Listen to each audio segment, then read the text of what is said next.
Subhash party जिंदाबाद जिंदाबाद जिंदाबाद। अरविंद भैया जिंदाबाद जिंदाबाद जिंदाबाद।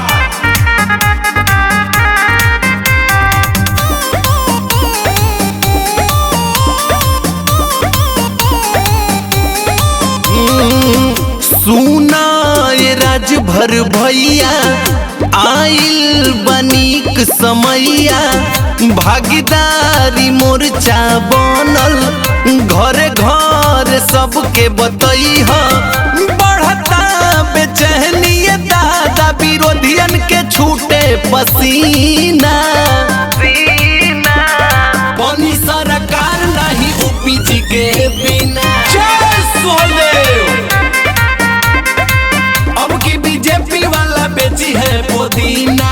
जय सोहदेव। ओपी राजभर जिंदाबाद जिंदाबाद जिंदाबाद। अरविंद भैया जिंदाबाद जिंदाबाद जिंदाबाद।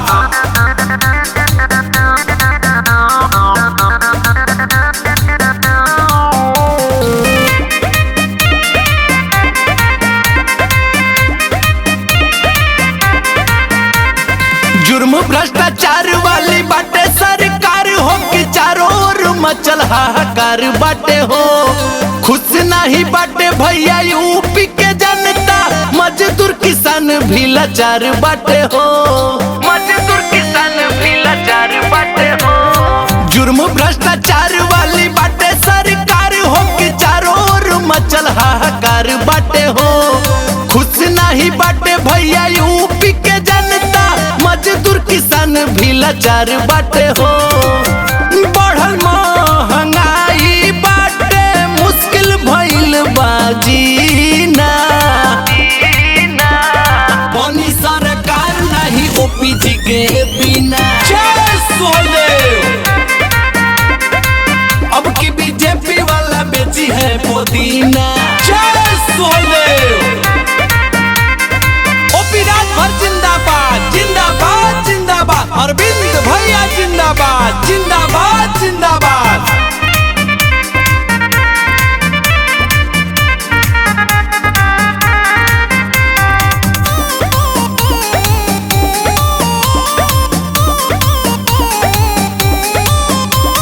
भागीदारी मोर्चा के मिशन अपना के मिलजुल हथवा बढ़ावा हो राम।